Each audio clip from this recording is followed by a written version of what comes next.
Oh my goodness.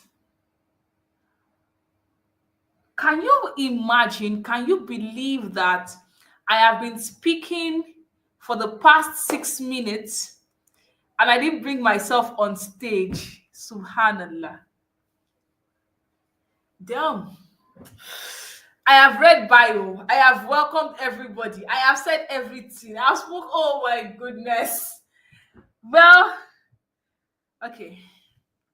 Because we can always course correct.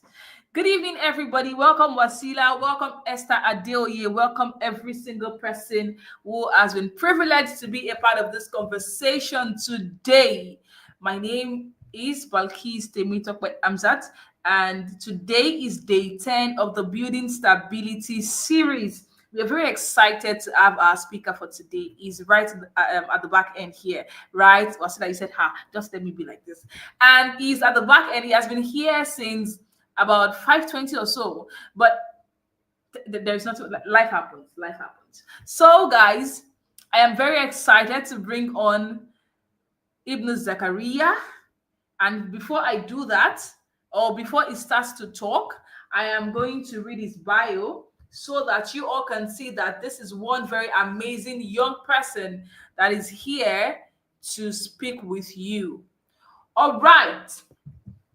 So, Ibn Zakariyyah, popularly known as Ibn Zakariyyah, but his name is Zakariyyah Rasheed, is a creative entrepreneur, communication expert, and polymath with over 9 years of leadership experience. He is also an enthusiastic researcher in developmental psychology with a strong passion for youth development and strategic communication. His expertise spans creative writing, graphics design, content creation, coaching, and mentoring.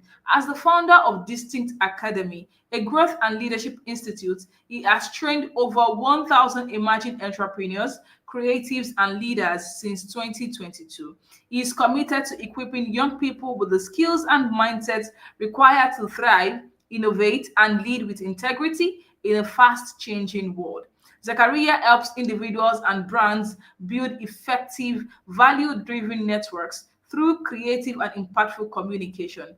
Outside his professional engagement, he enjoys conceptual and culinary creativity, public speaking, and cultural exploration. Fondly known as Mr. Green, he is recognized for his deep connection to nature and his signature love for the color green. Hello, everybody. So, welcome, Ibn Zakaria, my very good friend, brother, mentor, coach, teacher. Just think about anything that is related to growth. I am going to associate that with the name Ibn Zakaria every time I hear it. So every time you hear me say that I have people, know that these are the people that I have. And even like I don't know why he didn't add that in his bio. He is an author and an incredible one at that. I've read, I think, three of his books, and I must say that Yes. he is a very exciting person to read from. Aside his work on Facebook and all of that, if you are privileged, please get a copy of one of his books. You can get 1,440 minutes, which is a book on time management. You can also get dear teen, if you have, even for yourself, just to heal the child in you, you can get Let the Children Breathe. Ibn Zakaria is an amazing. Okay, so don't let me start to hype him. So you guys don't think about it. What's this? Let me leave him to unleash his creativity on you so that you guys can see that we did not bring just any of people to this program. So thank you so much, Ibn Zakaria. How are you doing today? I'm doing great. I'm doing amazing. Thank you very much for having me. Thank you. I You hope have I your am stage. very clear. Yes, you are. You are clear. Great. Thank God for that. Yes, I'm glad I did not sleep through this session. I had a very, very stressful day. I have been on a streak since 3 days now. I'm busy with exams and it's been quite hectic. In fact, I almost missed the session because I scheduled another program for this time and then I had to communicate with Kausha. That was when she told me it was 5:30. And I was like, wow, 5:30. I was planning 8:30. Imagine, since the time I was sent the flyer, the details, I thought it was 8:30. But thank God we are here. I'm excited to be here. It's amazing to be here once again. It's been a long time speaking at a session hosted by the amazing Value Queen, the one and only Value Queen. And it's amazing. It's amazing being a friend and being, I would say, being a sibling to this amazing woman. She's amazing, wonderful, and she's doing amazing and great things. And I'm excited about the topic I've been given to talk about. And thank you, Wasila. Thank you very much for being here. I would give her, she always shows up at any session, maybe almost every session I've spoken at. Thank you very much, Vasila, for being here. She's one of those amazing people who gives you emotional support and makes you feel worthy of yourself. And thank you, Barkis, for that wonderful hype. I'll call it a hype. I hope I am one day privileged to be as amazing as you've read my bio. Now, let's dive straight in. I have prepared something amazing. Not really prepare something like prepare literally. Just I have my own thoughts and my own perception about everything, and I'll be sharing that with you guys today. And I love the topic I've been given so much. It's a unique thing, and one of those things I really talk about, but I cherish a lot.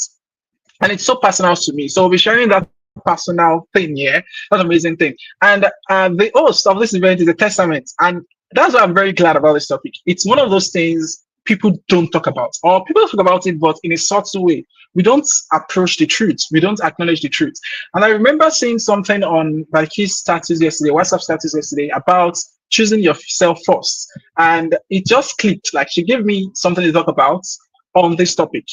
And what's that topic? It's creating a cycle that doesn't drain you.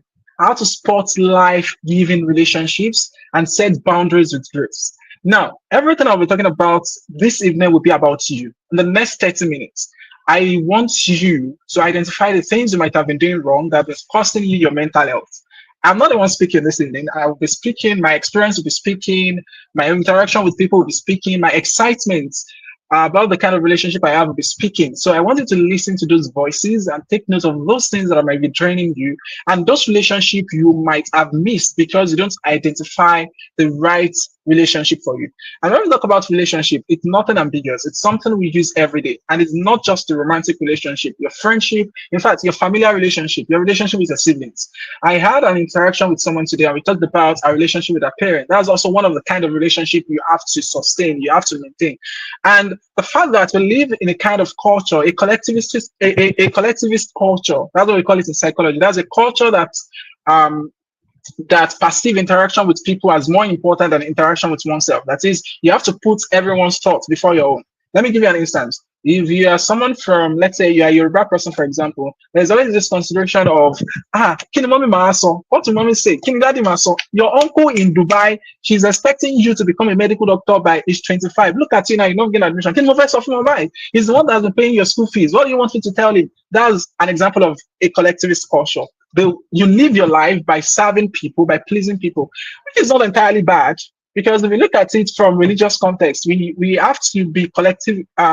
We have to be collectivists, right, to some extent. But if we still look at it by the same religious context, we realize that we have to live by our individual self and our individual principles, and we have to identify ourselves as individuals that will, on that day, I'm sorry for bringing religious perspective here, but to make it clear, on that day, you are going to stand alone. Your uncle in Dubai will not be there for you. Since we believe we are spiritual, we on that day, on the day of judgment, you'll be standing before God, and your uncle from Dubai will not be there for you. Your mommy, even your mommy, will not be there. So all the great things you are capable of that you've been sabotaging because of the people you are trying to please, it will mean nothing. So there is a need for you to recognize them here, and that's why this topic is about you. It's not about that your uncle, it's not about your mom, it's not about your aunt, and I'm not telling you to hate anyone. We just want you to identify the cycle that will not drain the energy in you, the sweet spirit in you, that cycle that will not drain it, because you are only trying to live based on people's perception of you, not based on your own perception. Now, this is a stability session, a session designed to help you gain stability in every aspect of your life. And when I was given the choice of topic, I said, I'm going to go with this one because it's something personal. And it's something I really talk about, like I said earlier, and I really want to pass a strong message across to people, especially young people. This is 2025, and everyone is trying to hustle. Everyone is trying to thrive. We are trying to survive. It's choking out there, and we are all trying to breathe.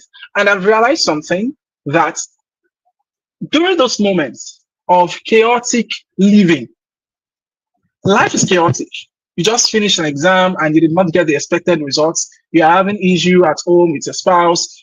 Your mom is giving you a headache about something you're expected to do, and you're just in the middle of everything, and it's like an ocean of continuous problem, chaos, and misfortune falling upon you, and you're just there trying to survive. And then the only thing you can do is to rant on social media and complain of how adulthood is hard. And then someone comes and go like, "Ah, yeah, I cannot relate though. Me, I cannot relate." And you try to convince the person like this thing happens. Maybe try to remember. You are trying to project your own pain, your own experiences on that person. Like you really want that person to remember a painful experience he or she has experienced, but he or she cannot relate. Do you know why?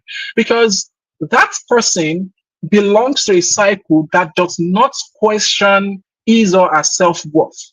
That does not make him or her feel like a result of his or her choices and a consequence of his or her mistakes. I don't even get that point. So the great percentage of adults in 2025, we Gen Z, we the Gen Alphas, we think we are the smartest people, but we are living life wrongly. We are still stuck. We are still stuck in that tradition of pleasing people, belonging to a cycle that drains us. And this perception is something we've created right from childhood. In fact, our parents designed it for us. Yes, our parents designed it for us. Ah, she's your cousin. Ah, you have to go along. Go, yeah. Our daddy is the one paying your school fees. Our daddy is the one. Ah, that supported me when I gave it to you. You live with them for 5 days, so everything you have to live with them. You have to endure whatever it is they bring to you. Like they prepare you for the very worst. It's even funny now. Thinking about it now, it's funny how African parents just prepare you for the worst scenario in your life. They know your family members are bad. They know your family members are bad, right? And yet they prepare you to face those evil people. They want you to face them. They want you to embrace them. They are showing you shaggy, and you just have to smile through it because they are your family. They are your aunts. They are your uncles. You just have to go through it. It's funny how we have glamorized suffering, we've glamorized pain, we've glamorized evil acts from people who are supposed to give us peace. And that's what this session is about. So let's go. I wrote down 6 principles that will help you choose the right people. And my explanation will be on this because if I should keep talking, I'll just keep on talking and talking and talking and talking and talking, and I will never say because I have a lot to say. I don't want to turn this to a rant session, but first let me give a shout out to my friends, to my guys, to my wife, to my family, to everyone who is in my cycle, everyone I can run to. Oh, I have an idea. Can we do this together? I know people, and Balikis is one of them. I know people. I have friends like Imran Adeniro, he's one of the speakers for this session. People I can easily run to and go like, guy, I have this program, I have this thing I want to do. And they go like, oh, it will be fine, it will be great, that's great, let's do it. And they make this thing a priority. Like they are also busy with their lives. Of course, they are busy with their lives. But they're always there to ask, how far is your program? How far is the program? How is that thing you are working on? Okay, how is it coming up? And sometimes I go like, oh, I'm tired. I don't think it's will work out. They are the ones who make me feel like, no, you can't stop that. That's a great idea. You can't just kill that idea.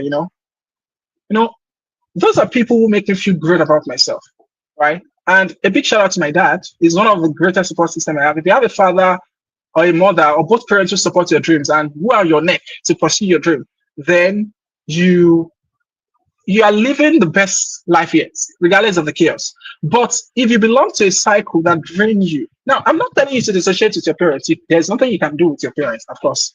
They are like your life problem. You have to deal with them anyway. But then, what about outside home? Those you call your friends, those who you run to. So there are some things that affect you that make you fall into this trap called friendship, this trap called relationship, this trap called growth cycle that does not really add anything to your life. Rather, it takes away your energy, it drains you, and it makes you feel like you're not doing enough every single time. And you have friends like this. Some of you have friends whom, whenever you talk about, when you tell something, you have discussions with them. The first thing they think of is, are you sure you're going to do that thing again? Every time you say you do something, you never do it, or you that you are very lazy. Eh? But I don't even know how we are friends. So, like, you are lazy. No, that's somebody who has never done anything great with his or her life. Basically, you are the same thing, but he or she is projecting his or her failures on you because you are the one that likes to talk with people. You are the one that wants to befriend them. You are the one that wants to work with somebody that make you feel great about yourself. So what are the things that affect you, that makes you fall into cycles that drain you? One, lack of self-esteem, lack of self-worth. which has been built from childhood. Sorry, as adults, we do not become confident when we grow up. I don't believe that. We can build our confidence, we can reinforce confidence when we grow up.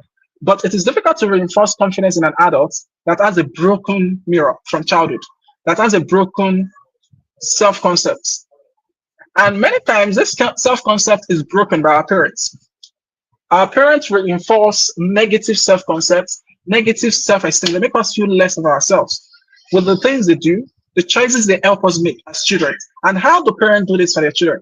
If you go around today, you see parents who do the same for their kids. A child, a 2-year old, a 3-year old, who, whenever he or she tries to say, "Mommy, mommy, mommy," the mother goes like, "Oh, what happened? What happened? You hit your leg, right? Oh, did somebody beat you in school today? Your auntie ate your food, right?" They're only asking the leading questions. Like, they're always feeding the child with negative thoughts, negative experience with people. So even if the child is coming back from school with excitement, "Mommy, I learned this in school today." Like, "Oh, why are you looking dirty? Your auntie beat you today? Did your auntie beat you today?" And if the child is just looking, a 3-year-old child doesn't know how to respond to that. That's like an ambiguous way. "Your auntie beat you today. You have to beat you, Abby. That's why you cannot talk. You look tired." You know, whatever, everything they put into that child's mind is negativity. Is negativity. Yes, these same people want the child to be confident. They want the child to be to experience love, to experience relationship with people. Right. So these are the kind of friends that will come to school and tell the teacher that, "Ma, why is my child not doing well in school? You're always giving my child zero." No, they are not giving your child zero. You are not training your child to have the right self-esteem. What you are doing is you are destroying your child's self-image. You're destroying your child's self-image by making that child feel like he's a victim, by making that child feel like everyone out there is going to make his or her life miserable. That's one instance. Another instance is parents who shout on their children. The child from an early stage, "You dare not mess up. You dare not mess up." A 3-year-old child comes back from school with sweaty trousers. "Oh, you've pissed on your body, Abby. You've done this, bass.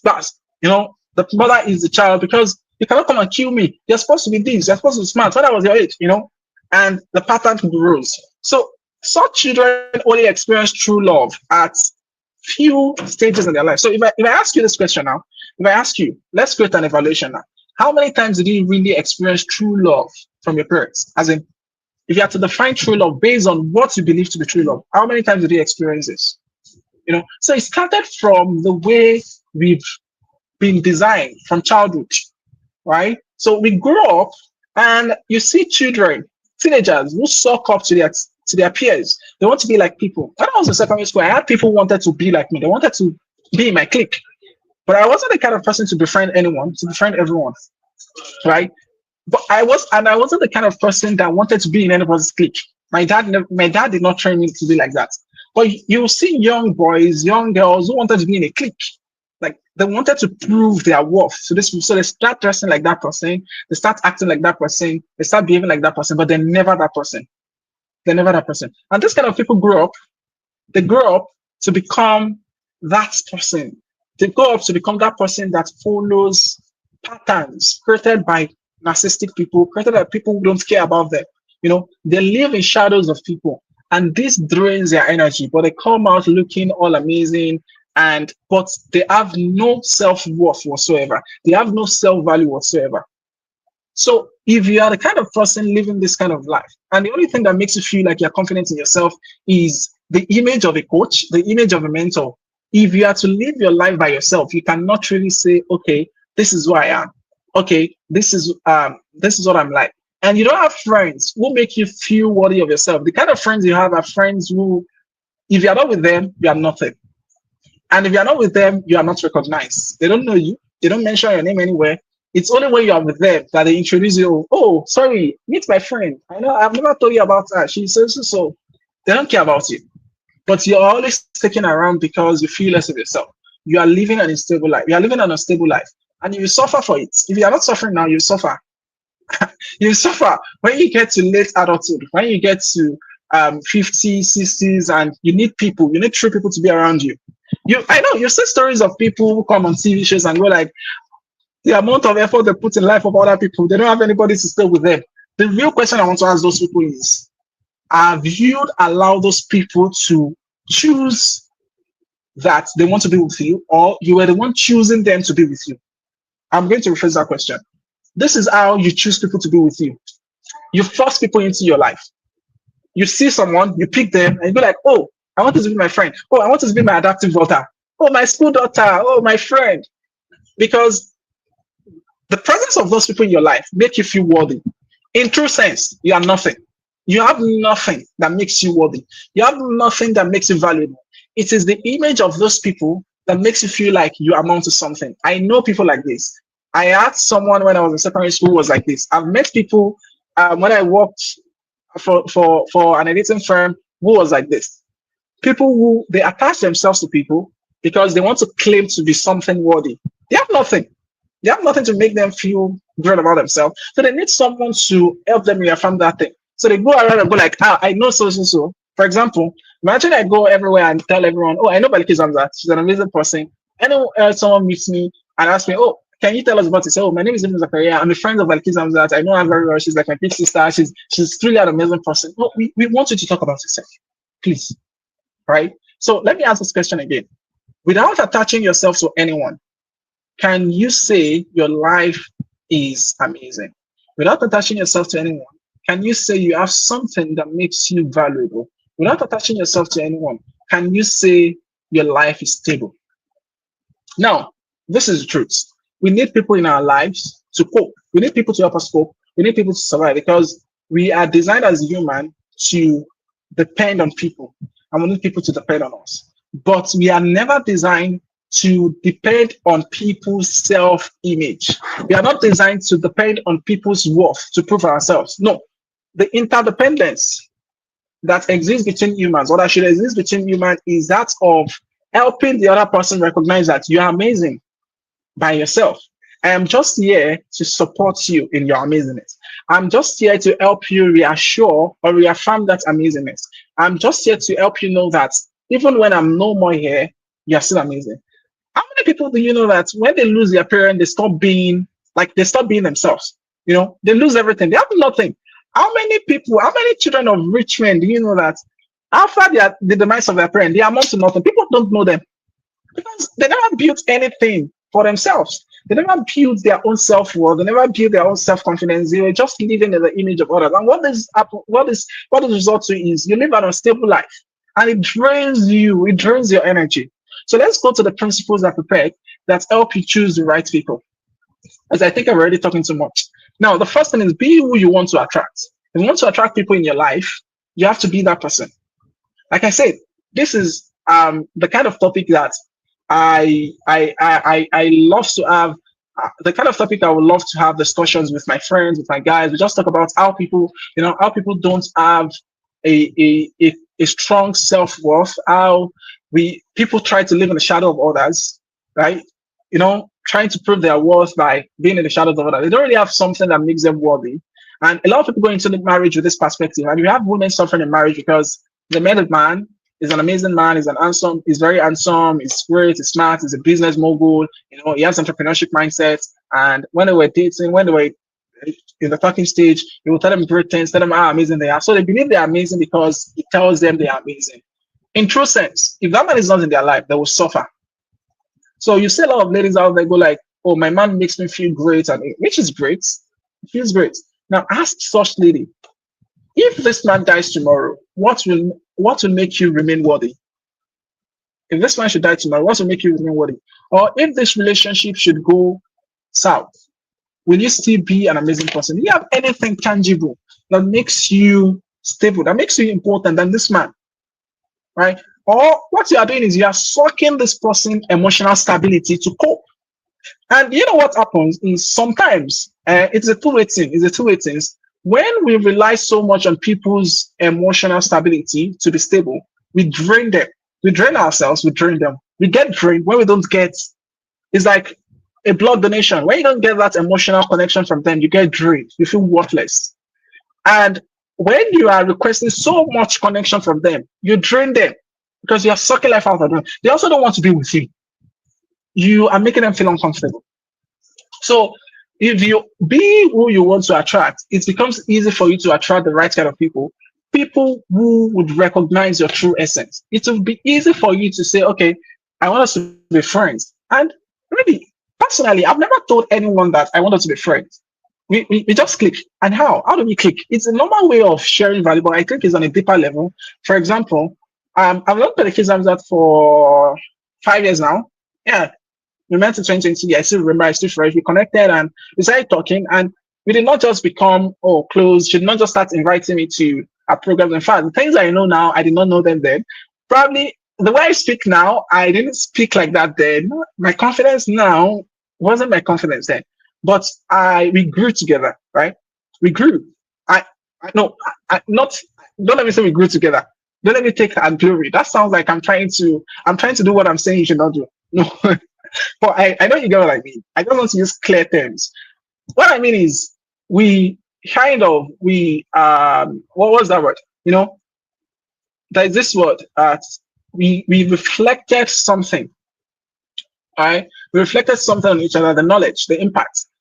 There are times she would come and tell me great things and, oh, why don't you do this? Why don't you try this? Why don't you try this session? Why don't you do this? Right? She inspired me to do a lot of great things. And maybe, I'm not sure. Maybe I inspired her to do some things too. Maybe I was there to answer some questions. Maybe I was there to tell her how amazing she was. But I wasn't the one that made her that. I wasn't the one that made her that into that great person, right? I won't take the glory for it. I cannot take the glory for that. That would be stupid. What I'm trying to say is we met, we connected, but we only connected because we had some things, not everything, few things that were mutual. And I remember we used to have conversations. I want to call them arguments. We used to have conversations, intellectual discourse about things. We'll share our point of views, our perspective, and each person will be confident in their perspective. And nobody will shut anybody up like, shut up, what they're saying is stupid. No. And that's the same thing with everyone I know, everyone in my life, everyone I can call friend, everyone I can call brother. That's everyone. And I will tell you that what influences that about me is the kind of family I came from. The kind of family I came from is the kind of family where you can express yourself confidently.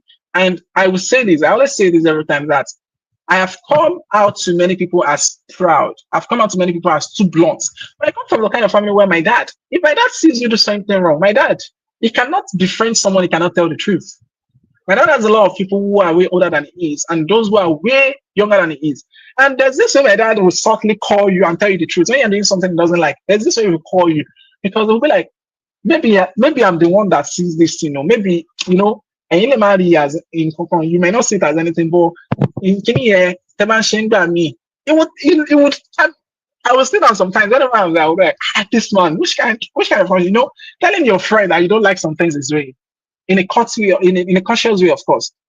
Why can he do that? Why? That's because he knows himself.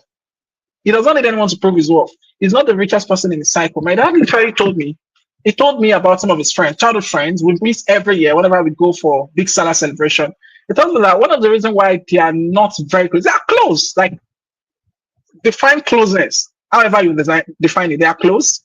But the closeness is not as how it used to be when they were younger, because they have different principles. And there are some things they do that he would never do.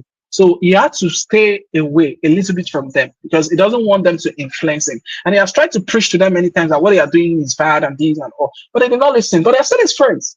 Because when I say bad, not that they are doing criminal acts, right? But there are some things that goes against his principle that he would never compromise. And there are many instances like that. Now, this is how I grew up. So I grew up in a home where you're allowed to express your thoughts. In fact, I had problem expressing my thoughts when I was younger, but my dad taught me how to do that. I had to express myself. I had to speak up, and it helped me because I could tell you, I would find a way to tell you. It will never be comfortable. It's never comfortable to tell someone, oh, I don't like what you're doing, or I don't agree with this view, but I will do that. And I appreciate it when people do that with me. If you know me well, even if you're my students, you can tell me, oh, coach, this thing you said, I don't agree. And what I will ask is, my students know me. I tell them to create the argument. Okay, Ibn Zakariyyah, you said something I don't agree with. Why? If you cannot prove it, even if I'm wrong, then there's nothing. You've just shown that you know what is wrong, but you cannot prove it to be right. Then you are not confident in that thing, right? So what I'm saying is, be who you want to attract. If you want to attract confident people in your life, be that person. So the work is on you. You have to do the work. If you don't want your relationship to drain you, if you don't want to be in the kind of relationship where every time they are doing something you don't like, you just have to go with the flow. You cannot say, "Oh, I want to go today." Many of us, we act like we are in movies. Your friends are going to somewhere bad. You cannot tell them, "Oh, I can't go." They are doing something that will cost you financial expense that you should not be acquiring at the moment. Like, well, maybe I can, I don't want to make my friends feel bad. Your friends will not feel bad, but you will feel bad. In fact, you will feel very bad. You will feel drained, you will feel exhausted, and you will regret it. Your eyes will literally peel. Sorry, that's the wrong expression. Your eyes will peel. I'm very conscious around my expression lately. I'm studying communication psychology, so I have to be very careful. Literally peeled is the wrong expression because your eyes peeling is um in this context is a metaphorical expression. So literally peeling as in it will peel literally. No, that's not what is intended. So that's the wrong expression. Right. So your eyes will peel. So anytime you sacrifice your self-worth to please someone, and you only sacrifice your self-worth when you have a limiting self-worth, when you are not confident about yourself, when you are not really sure if you are worthy without those people in your life, right? So the first thing is be who you want to attract. You want to attract eligible people, be that person, whether it's a romantic relationship, whether it's friendship, any kind. In fact, if you want to have children, confident children, you have to be a confident parent first. I am thinking of something and I'm trying to work on it, like a series, maybe a podcast or a webinar, where I want to talk about how parents raise children who lack confidence, how parents raise inferior children. And this is as a result of their own inferiority complex. You cannot be an inferior parent and you raise confident children. One of the mistakes African parents make is, I don't have this and I want my child to have it. Your child will not have that thing. If your child have it, your child will use that thing to destroy you. Yes, your child will hate you for not having that thing because you cannot relate. So that's why your African mother who wants you to do something, she tells you to do it. Then you start doing it, and then she starts criticizing it because she doesn't understand why you're doing it. But mom, you are the one that told me to do it now. So if you don't have that thing yourself, it will be difficult to relate. It's difficult to relate to what you don't have. So you have to be who you want to attract. That's the first thing. The second thing is admit that you are your first body. And the list is a build-up of the previous one. Yeah, everything I have is a build-up of the previous one. That's you have to learn them. You are your own first body. So be kind to yourself. You are your own first best friend. But kids always say this. She says this almost every time, that always choose yourself first, because there will be days where there will be nobody to choose you. Who would you be choosing? There are some days nobody will be choosing you. Your partner will not choose you. Your spouse will not choose you. Your husband will choose his friends over you. Yes, at that moment. Because at that moment, you cannot understand. His friends are the ones who will understand. So he will choose them over you. So who will you be choosing? Will you also choose yourself? There are some situations in life where, hey, for example, see, you have a problem, you have a dilemma. If you are this pessimistic person and you are trying to connect to somebody who is very optimistic or realistic, and you meet that person and you tell the person, oh, I'm trying to work on this project, it's not working, I feel bad, blah, blah, blah, blah, blah, blah. And the person goes like, okay, what are the things you've tried to do? And you go like, really, I've not really thought about, if I'm that person, I will stop that conversation. I will zone out of that conversation. I'm not interested because you will drain my energy. Why? I'll be trying to offer you a solution. That's think of the problem so that we can think of a solution. But what you are doing is you are focusing on the problem. You are focusing on the chaos. You are focusing on the consequence of something you've not even tried to fix. So, imagine you being a realistic person, befriending somebody who is highly pessimistic and is not even ready to change. It will drain you. It will drain your energy. So imagine you have two of those kind of people in your place of work. You have two of those kind of people at home, as siblings. Hey, you face hell. Or imagine you have that kind of person as your best friend. So whenever you meet to talk about things, it's always like, I don't think that will work. It needs to really work. I don't think so. Everything you've dreamt or everything you've ever dreamt of gets shattered because it doesn't just see it. It's not even trying to see it. It doesn't just see it. It doesn't just see it. Right? So you have to always choose yourself first so that when some things do not work out, you can always say, okay, this has happened, but yeah, I'm here for myself. You pat yourself on the shoulder I see myself, right? If you don't see yourself, people will not see you. People will not see you. People will only see that weak reflection of you. People will never see you. You might think there's somebody there who will make you feel better, but that person will get tired of making you feel better because the person wants you to step up. But you're not stepping up. You just want to be in the shadow of that person. You want the person to tell you to be all right. No, it won't be all right. You have to face reality. So be your own first body and be kind to yourself. The third thing is create principles and stick by them. Create principles. You have to have rules that you live your life according to. Have guiding principles. These are the things that I do. These are my routines. I cannot sacrifice them for anything. Your friends should know that. Don't tell him that thing. He will never do it. I know the person I have. Let your friends know that you never do it. Let your friends know that you will never allow this thing. It doesn't mean you're a bad person. It means you are setting boundaries. And we are talking about setting boundaries with grace. You can only set boundaries with grace if you are very confident in yourself. I remember an experience. The first time I got to Ilorin, I had to share a room with a group of 4 guys. And I noticed that I observed them for a week. I noticed the way they behave, pick my noodles, take my things anyhow. So there was one day I sat them down. Yeah, I called a meeting. Call me proud, call me I too sabi. Yeah, I called a meeting. You know how they say, guys, you can just play with each other. Guys don't really care. I care. I care. I've lived most part of my life single, live alone. I love my peace. I'm an introvert. I enjoy my peace. I don't like anybody disrupting my pattern. So I care so much about that peace. So I sat them down. I sat those guys down. And I told them, guys, I can give you anything. Yes.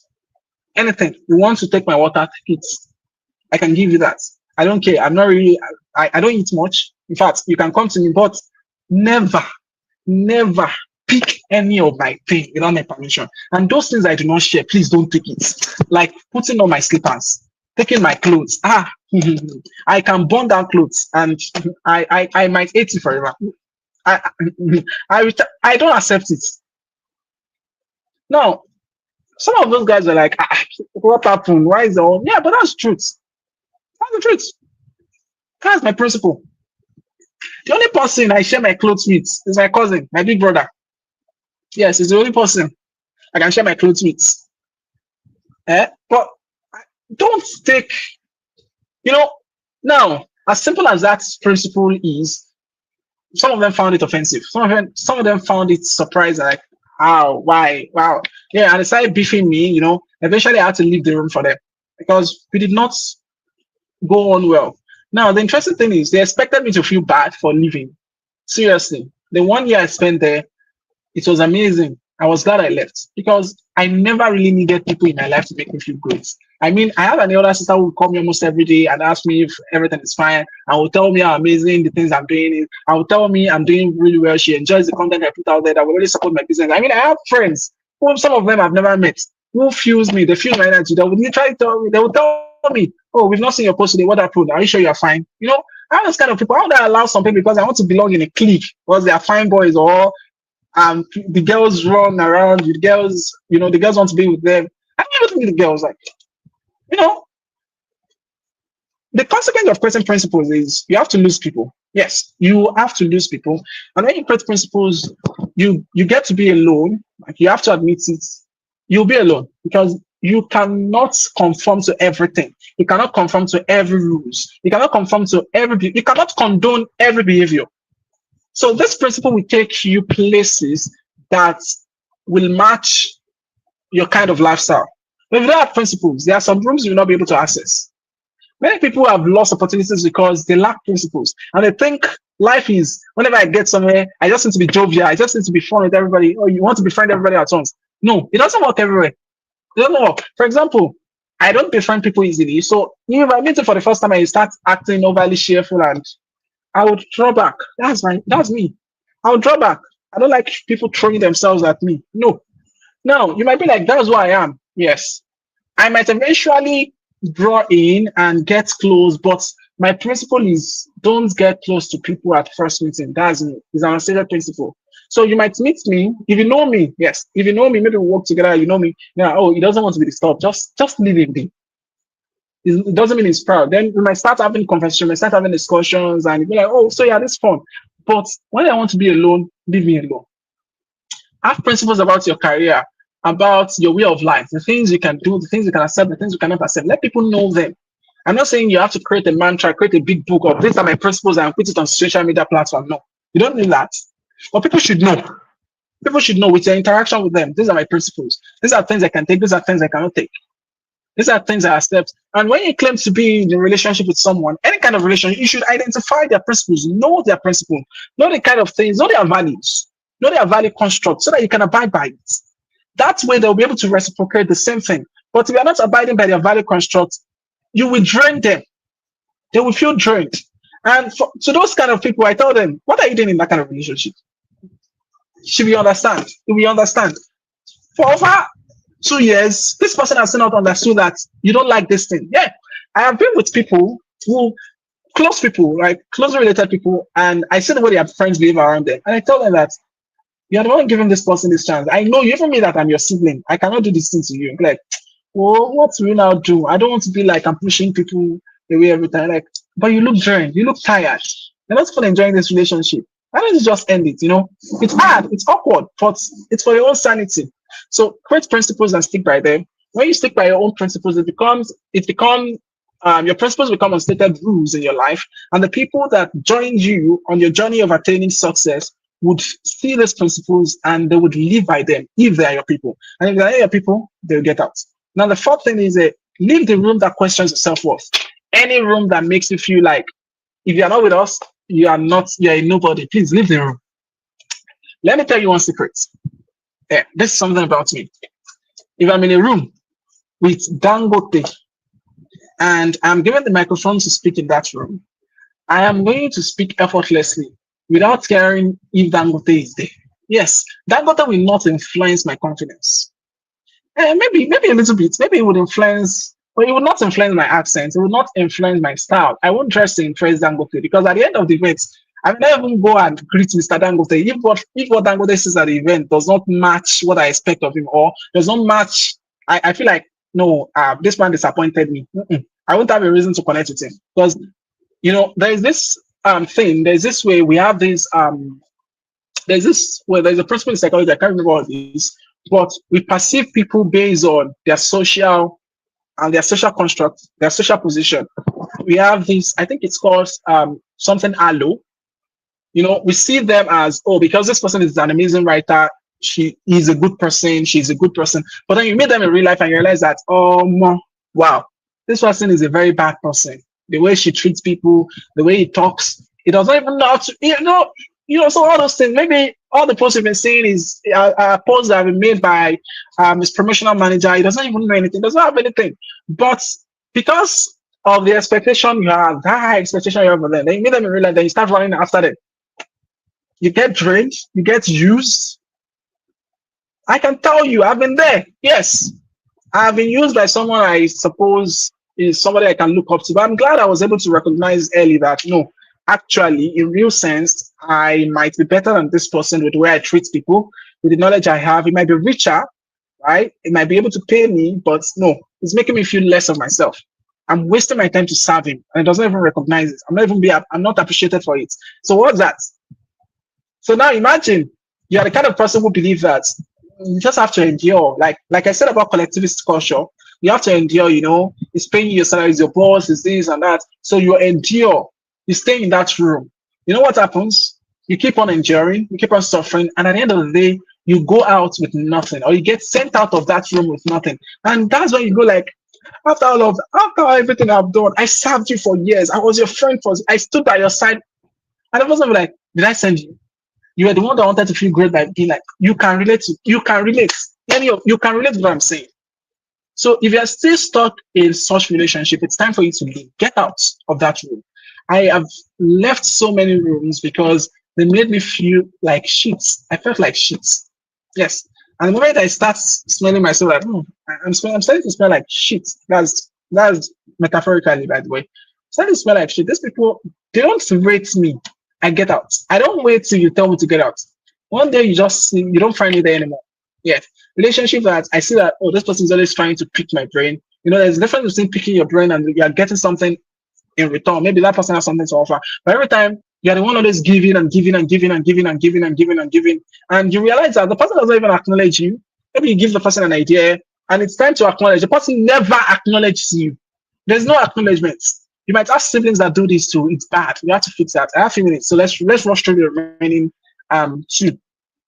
So leave the room that questions your self-worth, and don't invest your energy in a relationship that costs you your peace of mind and principles. I think the previous one has explained this. If it is going to cost you, you know the red flags, you know the triggers, you know the things that trigger you. Maybe you're the kind of person that can cope with people pushing you around. There are some people who enjoy people pushing them around. I know. If I'm not in their life, there will be no way. You are the one always running around. Someone you thought to be your friend. You claim.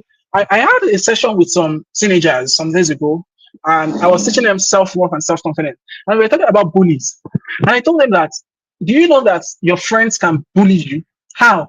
Your friends bully you by making you feel small. How do they make you feel small? They start by telling you, oh, can you please help me take my bag home today? I'm feeling weak. And you carry the bag for them. Don't worry, you're my friend. You carry it on to them for them. And you drop it. The next day, they leave the classroom, and the next thing is, oh, where is my bag? You didn't help me to carry my bag. Yeah, but you never told me to help me carry your bag. Oh, I thought you were helping carry it now. And you realize that for the next 7 days, you become a bag carrier. I'm sorry, my dear. You are being bullied. You become a slave. That's slavery 101. And this your friend, even if he tells you, oh, I don't know that's what I'm doing. If you don't speak up, you will continue carrying that bag. I attended government secondary school. I have worked with people in public spaces, and I've seen people. I've been in active leadership for years, and I've seen people do this. And I always call myself back. My students know me. My mentees know me. When it's time for me to use their services or beg them to do something, if you are my student, they know. Literally try. I try to make them feel great about themselves. I beg. If I need your service, I will beg. Many times, in fact, I avoid making them serve me. Yes, even as a coach, even as a mentor, because I don't want them to feel like he's only using us. I rather serve them because I don't have anything to lose. I feel like I'm always learning. I might have something they don't have, so I give them. But making them feel like they are indebted to me, no, because I don't want them to have the wrong perception.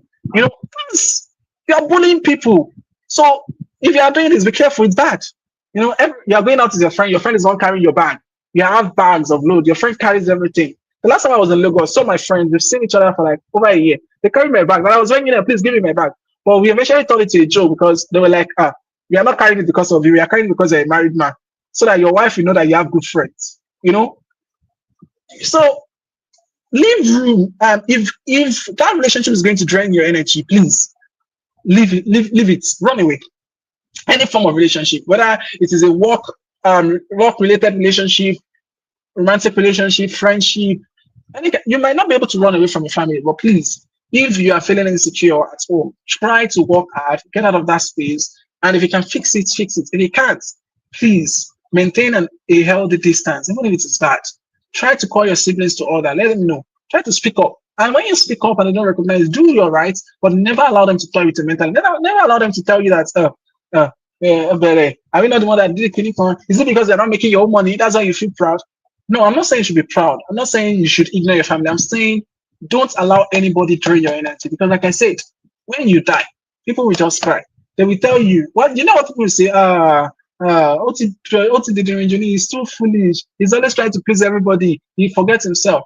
And this is something our African mothers do. They drain themselves just to prove nothing. Yeah, I tell my mom. Whenever I visit my mom and at home, although now I don't really do much whenever I'm at home, she still cooks and I eat. But sometimes I just want her not to do anything. Don't worry. Nobody will reward you for all this.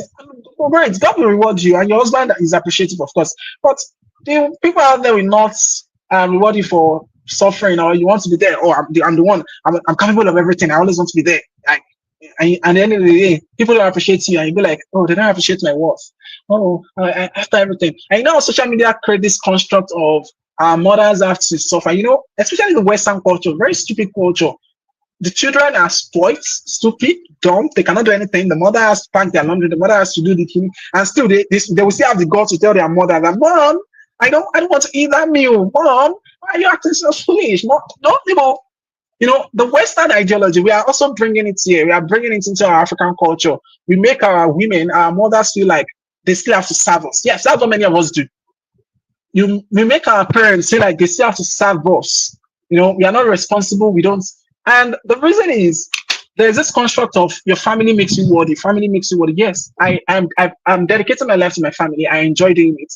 It makes me feel my family comes first, but my family comes first because I know what I am doing. And I can easily give what I want to give to my family because my family will never drive me to do what I cannot do. What I cannot afford, my family will never push me to do it. My family understands. My family supports me. Family supports me. So I'm confident. I'm comfortable being around them. Today, I can literally go and beg my dad for 10K, please. I need this 10K. And he will send it to me. Yes. He'll send it to me. I can literally beg my mom, like, oh, it's okay. She might call me this week and go like, I need this thing. Can I get 5K for you? Bro, 5K. And I send. And the next week, I'm calling her, please, do I feel like 2K? I need to do that. They're like, oh, and like, yeah, and she will send to me. And that's just an example. But you understand what I mean? I am with people that understand me, they see me, and I see them. They value my inputs, I value them so much. They respect me for my level of growth, and I respect them for being my parents. My friend respects me for my level of growth. I respect them for being my friends. We acknowledge each other, right? I don't feel like the boss. They don't feel like I owe them anything. Even though I know them, I owe them a lot. So it's mutual, it's balanced. Nobody is slaving for anybody, right? We interdepend on each other. So don't invest your energy in a relationship that costs you your peace of mind and principles. Then the still thing, which is the last thing on my list, is learn to say no if it will cost you more than you can afford. That's, you see, everything is connected. Learn to say no. It's fine to say no. Yeah, we have this good-heartedness. A lot of us want to serve, want to do these, want to serve people, our friends. But please, if it will cost you, I love my friends. They shout out to my friends, all of them. All of them. A shout out to them. A shout out to my friends because they're the kind of men who we can be in the same table, and I don't have to pay because they paid, right? We can be in the same room and I feel comfortable being me. I feel comfortable being an ordinary person. I don't have to act like I know anything. I can be there and just listen to the conversation and act dumb, laugh at jokes, and nobody will ever make me feel like I'm dumb. We talk about anything, everything, and sometimes I don't relate. Do you know this person? I don't know. Oh, he's so. They go ahead to show me the person's profile. Oh, it's not like I'm going to check that person up anyway. But I'm proud of being dumb in that conversation. Like I don't feel pressured, right? I don't feel pressured. I don't force me to do things. I don't have to say, I don't think I'll be able to do it, but I will cancel. I'm not forced to say yes. I'm not pressured to say yes. So if you're in a relationship that pressure you to say yes, every time they always come in and they have this way of just they want you to do something and you say you can't say no because they'll feel bad. They go ahead, they beef you for this, and they, and sometimes when somebody tells you it's all right, but it's not all right because you start having conversation with them and they don't just respond properly anymore. And please, I'm going to say this for myself first and for you. It is fine to say no as long as you cannot afford to say yes. I mean, for as long as you cannot afford to say yes. They come today with a request, no, I'm sorry, I cannot afford it. Tomorrow, I'm sorry, I still can't. Next tomorrow, no. This is not financial thing. Maybe afford might give you the wrong concept. I'm saying generally, no. Say no as much as you can if it will keep you safe. And they should understand as much as they can if they truly are your people. That is how you survive because it's all about you first. Please, it's all about you first. And we want people to understand us. But if we don't understand ourselves and we don't live our own principles, it's very difficult for people to feel us because we keep serving people and we keep living a life of misery. Like I said, there's a lot I want to say, but I am limited to the time. So I'm going to quickly round up for this. And these are some quotes I found. The first one is from me. I said, people will call you too much as long as you don't allow them to step on your self-worth. People will call you too much as long as you don't allow them to step on your self-worth. That's how the world is designed. When you are doing something great, you're like, oh, it's too much. It's too pompous. They reject you. That's when you try to befriend them. I don't try to befriend such people. I don't even like befriending people. I don't like it. I think just be like, I don't like it. I don't want to be alone. I want to eat good food, sleep, read, and create something amazing and cheer myself up. I'm not the kind of person to seek affirmation from the world. Once in a while, I feel like, people should be telling me, tell me how amazing I am. So yeah, we all feel it. But then I go like, I look at myself like, guys, you've written these amazing books. Wow. You are, yeah, a psychology student. That's something amazing. Like you've improved your knowledge over the past years. Wow, damn it. You know, I love myself. I cherish myself. And I love my friends. I love my guys. They're amazing people. They do great things I don't even understand. And yeah, maybe I don't really care to understand, but I love them, right? They're amazing people. And that's what friendship is about.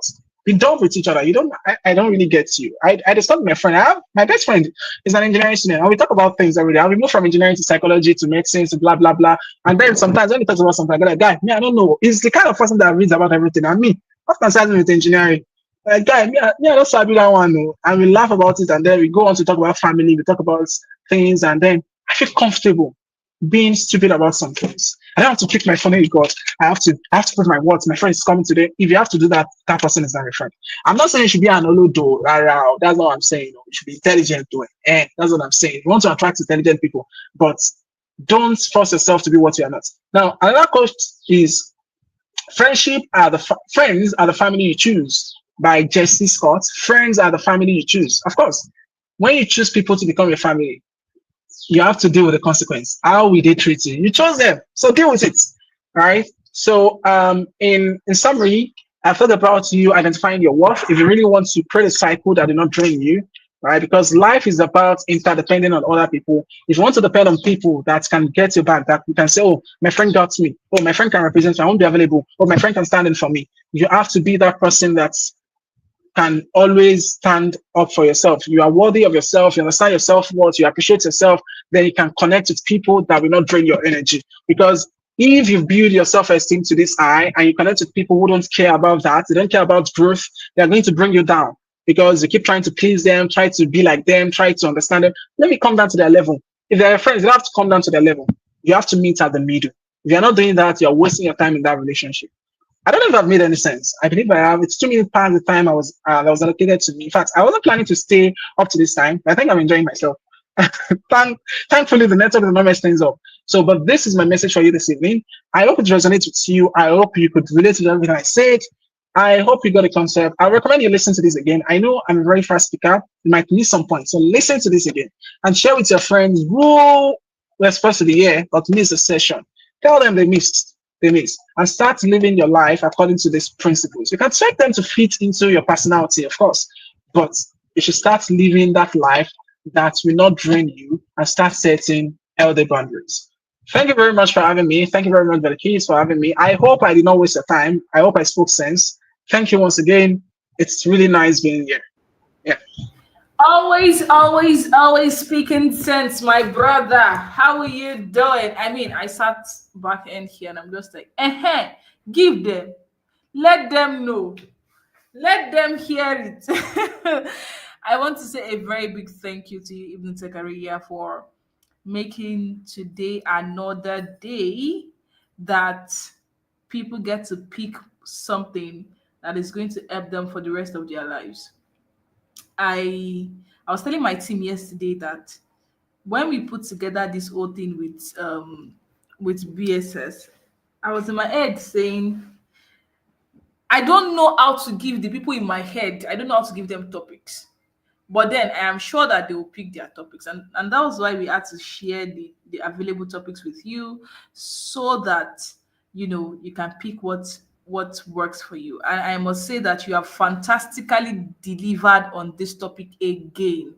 I said again because I know that you have fantastically delivered every single time you have been called upon. So thank you so very much for speaking sense, for showing Welcome. up, for despite how tired you were. I know that you were having exams at the time we were still trying to Yeah. design flyers or and now you are still at the I am very grateful and may Allah not leave you to yourself.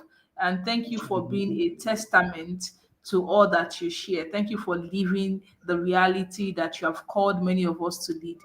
So thank you so much, Ibn Zakariyyah. Guys, how was the session for you? I want to see it in the comments. I want to see the fire emoji. I want to see every single thing that you can think of. I want to see it.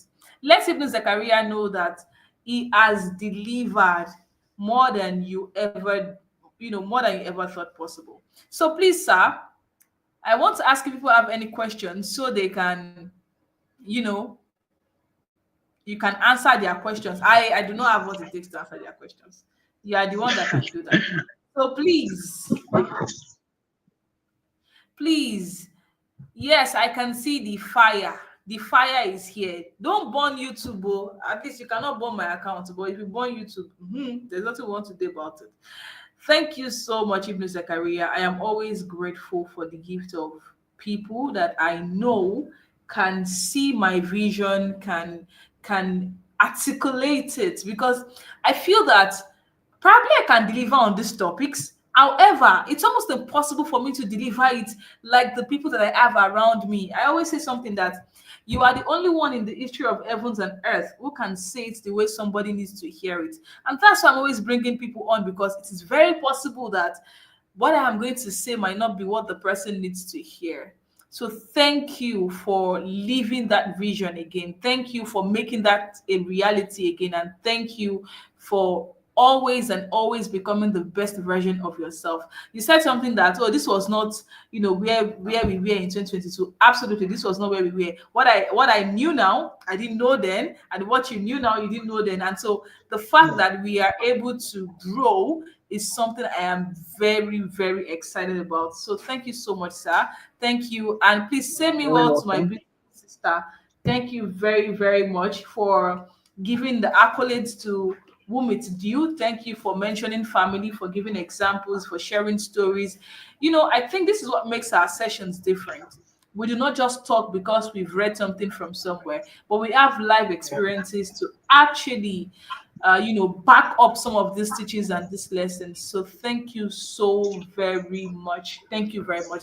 It seemed like no one asked You're questions, welcome. right? I can see one question from Usman Oh, here is it. Adebowale. Any tips on dealing with bullying that's within the family? Yes, please. Go Well, ahead, sir. well, okay. So there's something I've been thinking of. I've not really worked on the plan. I've just been thinking about it. It's majorly for young people. Let me write it out now. I've been thinking about a lot of things recently. The research has been intense. Like I said, I love researching. As it was cited in my bio, I love researching on developmental topics. A lot of the topics I'm presently researching on is how to deal with bullies, how to deal with them. And if I'm to write a book on it, I'll title it Bully 101. Yeah, maybe because I've been bullied. I've been bullied at the early stage of my life, and I was bullied by teachers. I was bullied by young people, and at this stage in my life, some people still try to bully me, and some family member. Although at the moment I cannot relate.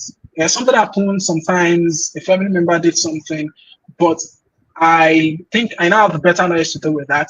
But even then, I cannot relate to a family bullying me. If you try to bully me, what do you want? Family bully is worse because it's like a trap. Yeah.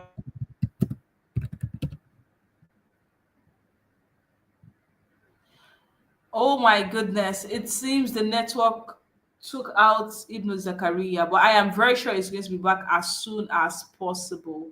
As soon as possible. So, guys, how was today for you? How was today for you? This is day 10. Day 10 of 15 days. I mean, from tomorrow, we are going to dive deep into the rest of the levels of stability. However, guys, first thing first, today is my birthday and I am very excited. Welcome back, Ibn Zakaria. Please go ahead. Yeah, thank you. All right. So, in short, don't let me bore you with my life story. So, how do you deal with bullies? Now, one thing I learned is if you want to deal with bullies, you have to learn how to not be a bully because it's a trap. You know, it's like um, when you get bullied, your brain gets programmed to take revenge. But there are better ways to deal with them, to shut them up forever. Especially when they are family bullies. Later is coming, you travel home and you'll be asked, you still haven't given birth?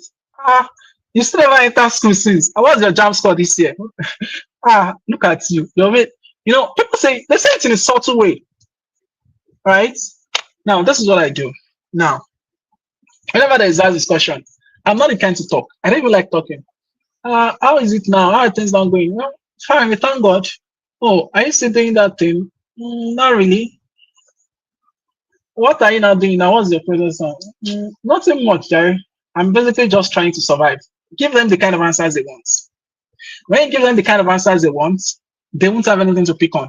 and it works every single time. I won't say you shouldn't respond to them. You don't want anybody to say you are rude. You don't want them to call a family meeting, but give them the answers. Give them the kind of answers that will make people tell them that you too, your own is too much. Leave this boy alone. And that bully can be your elder, it can be your elder sibling. If you have a bully, if your elder sibling, maybe your big brother bullies you. There are some big brothers that bully their sisters or they bully their brothers. I don't know how that works. I don't know how, but I've heard stories and I've kind of seen people, they just bully their younger ones. Why? For what reason? I'm not talking about kids, or I'm talking about adults. Always body shaming their younger ones, always insulting them for something, always trying to make them feel less successful. Literally just, they are bitter. And you know the reason why? They are victims. They are victims of bullies, maybe from parents. The way you can deal with such kind of people is choke them with love. And whenever they try to bully you, let them know that I'm not the consequence of your predicament. Let them know. I'm not saying you should say that directly. You don't let them beat you, especially if somebody who is way older than you are. But I mean, you can learn. There are ways you can say it. Let them feel like you're not the reason for their predicaments. Yeah, let them know you're not the reason for their problems. So they should deal with it. So you have to build a strong wall, something that will make you realize that any bully is actually the victim. A bully is never the big person. A bully is the weaker person, always looking for someone to pick on so that they can feel better about themselves. So yes, give the vague answers and let them know that, oh, I'm not your problem. I'm not the one that makes you, I'm not the one that says you should still be single at this age. So don't take it out on me. But of course, in a conscious manner. And it's something my younger sister can do. My younger sister who is 10. I'm sorry, you cannot bully her. Because before you bully her, everything that is happening outside, she has told her mom. And she has told her mom what she did. The last time I was in Ibadan and a boy, a classmate, tried to bully her, she came she came back home and told her mom that the boy was trying to do nonsense with her, and she gave him a knock. I was like, you're not even scared. You gave him a knock. I was like, yes, the boy is very older than she is. She said she gave him a knock that like they were writing an exam and it kept on disturbing her. So she gave him a knock and she told him that if he tries anybody that she's going to tell her big brother that her big brother is around. And you know what my mom would say? My mom would tell her, it is before my mom would always tell us not to look for trouble. Now my mom would tell her that just be careful. Whenever he comes there, you just go ahead. But if he now tries to beat you, make sure you beat him very well. You see? So that way, the girl has confidence to a larger extent. I'm also trying to build her to understand that nobody can ever make you feel small. Even me, not your big brother. I tell my students this too. I should not be the one to make you feel little of yourself. I train you to be confident. So if I'm bullying you, let me know. Yes. And somebody can bully you without them knowing they are bullying you. That's why you have to stand up and know that, okay, this is what people are doing to me. Recognize those voices and deal with them. I hope that answers the question. I can say that question. How do you deal with the constant thought of not wanting to disturb people? Well, whenever you feel that thought, I think you have to sit yourself down and ask the question, am I truly disturbing people?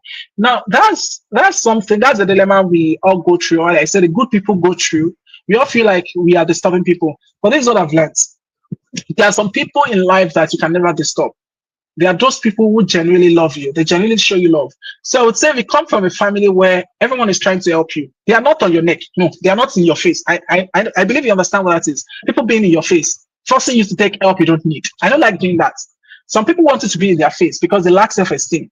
So they want to feel good because, Ibn Zakariyyah is trying to help me. So they tell you their life problems. Don't worry, you don't want to hear it. Yes, it is fine not wanting to hear somebody's life problem, please. Maybe at that moment, I'm not in the right state of mind and I just try to ask you, how are you doing? And you start telling me everything. You could have asked me, can we talk? Yeah, you could have asked, but some people don't bother asking.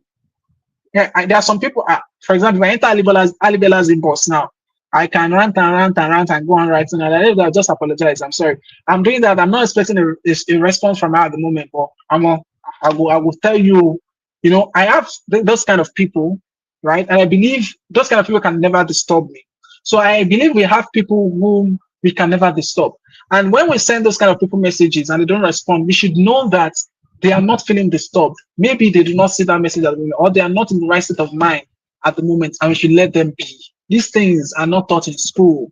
But whenever you feel like you're disturbing someone, maybe because the person never responds, whenever the person responds vaguely. How is it pronounced? Alibella, please. How is it pronounced? Vaguely. The person responds without details. The person responds as if you are disturbing them. I think the correct translation is vaguely. vague, right? The person responds as if you are disturbing them. The person is always giving one way response and never apologizes for not responding well. Yes, the person never apologizes for not responding well. I think if the person apologizes for not responding well, you should be able to give the person a excuse. But if it keeps on going like that, then you should know that, oh, I should not disturb this person. And there are some people, you should understand that there are different people. For example, someone like me, I am not the kind of friend that would check up on you every day. I always say this, and people who don't know me, I think I told someone recently that it gave me concern. I was sad about it because my phone got spoiled for the longest time ever. I could not access a lot of things. I lost my messages dropped. I would not be able to receive. I was battling with school. I was not working. I was tired. I was exhausted. I have a lot of things to deal with. And the only people that understood me were my family, my mom, my dad, my other sister, my wife, and some of my guys. And some people who I assume to be close, they stopped reaching out. Maybe because they've reached out once or twice and they could not reach out to me. They stopped reaching out. That's not even what pained me. It is the fact that some of them accuse me of not reaching out, not trying. I, I felt bad about it. I felt bad. And I did not blame them for that, of course. Right? But I never wanted to explain to them that we've been together for a while. I feel like you should understand that the kind of person I am, I will not call you every day, but if I call you, we can talk for hours. Yeah, I can buy 1,000 recharge card because I just want to speak with you. And that might be the last discussion we have until 6 months later. Right? There are people like that.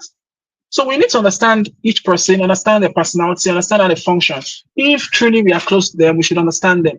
And we should also know ourselves. If I don't speak to this person at this moment, how would I feel? Would I feel okay? If this person is someone I can call without disturbing the person, or call the person, let them know that I want to speak with you, and they schedule a call later, then do it. If it's going to make you say, please do what works.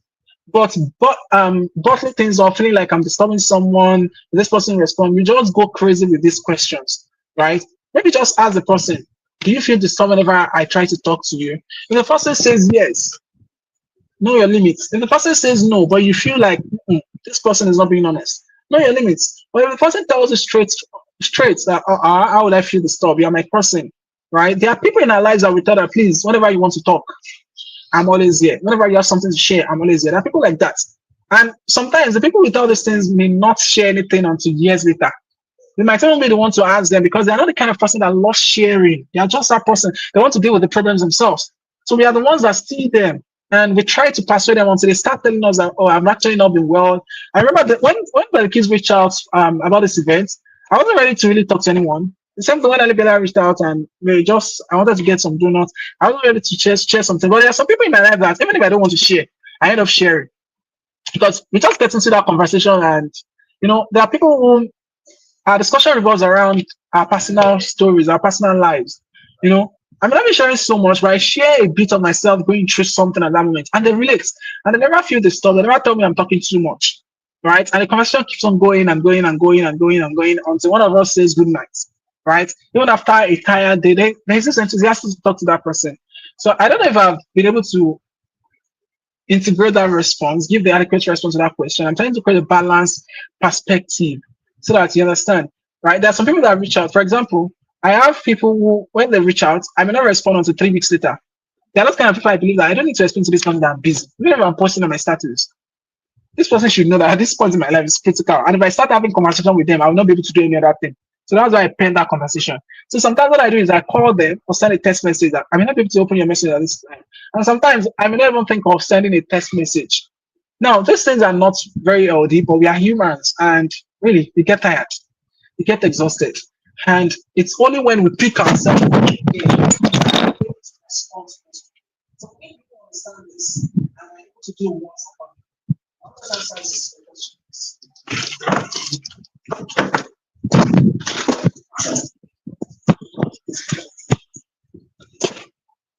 now, sorry about that. Welcome back.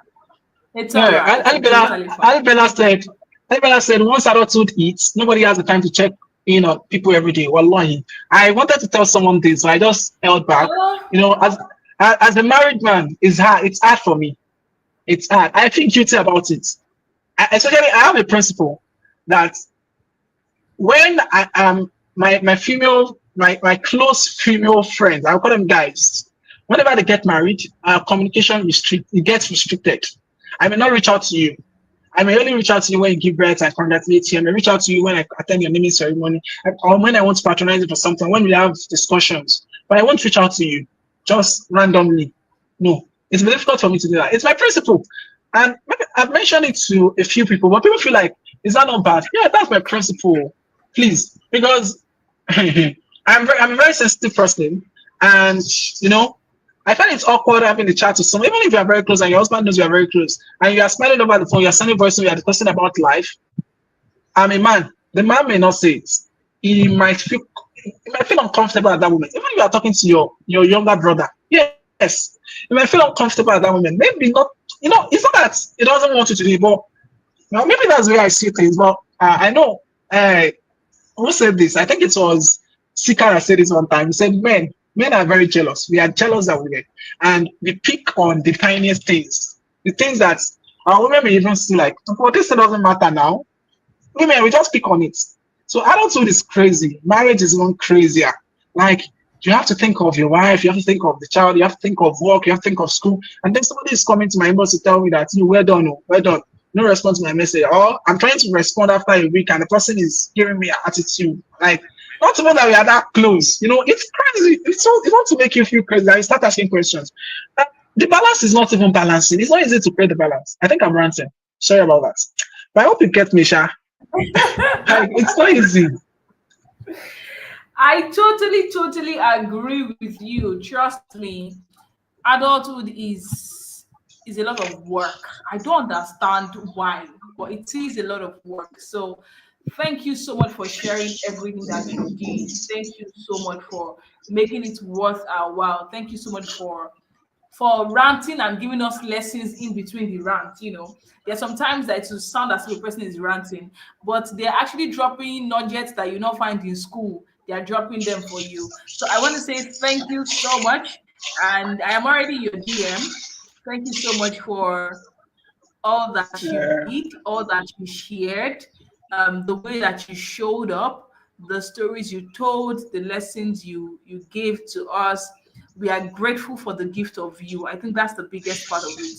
We are grateful for the gift of you, and this is going to be on our YouTube for as long as God willing. So, and it's going to be free. So that means that anybody who think that they need to come back to pick something here can always come back to that. So thank you so much, Ibn Zakariyyah, and may Allah You're increase welcome. your knowledge, may He I increase mean, your barakah, may He increase I mean, I mean, I every mean, I single thing mean, that makes you you, and not I mean, use this against you in the hereafter. Thank you so much, sir. Thank you I very mean, much. We thank you are so much for grateful. having me. Yeah, Thank you. thank Thank you so very kindly. Oh my God. All right, guys. Ibn Zakariyyah has just given us a masterpiece for day 10. And if you think that you deserve a circle that does not drain you, you deserve relationships that gives you life. You deserve to set boundaries for yourself and for people with grace. Please make sure that you pick something here that you want to take away. And like I was saying earlier, today is my birthday, and I am very excited for the gift of this age. I wrote a manifesto to myself. I also wrote a reminder to myself that to be standing at this point, as Alibela said, when adulthood eats, right? It's always a crazy one. So to be standing at this point, I am glad. And one of the ways I always try to give back to my community is the things I do every year. Last year it was still it's a community of young women came together and we had a very beautiful conversation and a very beautiful time. And this is building stability. I am very excited. I promise you that it's not easy, however, it's going to be worth it. So, guys, we are going to have so many conversations in the community. I have something that I have prepared for you that you can actually benefit from beyond the Building Stability series. I hope that you're going to walk with me on this journey. So I'm going to announce it in the main character community. Be there. If you're not there, if you did not register, when you register, you're able to join the community. Be there, join us, and make sure that you make 2025 the start of your best year yet. Thank you so much, everybody, and enjoy the rest of your evening. Birthday Girl is signing out. Bye. Oh, yes, and on behalf of my team, thank you so much. My team are saying thank you very much for staying with us. It's been hard, but yes, thank you very much. There's no cake. Alibella, there is no cake, darling. There is no cake. There is no cake. So, on behalf of the Valuemast Global team, Kauthar Anifowoshe, Lawal Amina, Uthman, we say thank you for doing this with us. We are grateful. We have 5 more days to go, so make sure that you get to the end of the conversation. Do enjoy the rest of your night. Bye, everybody.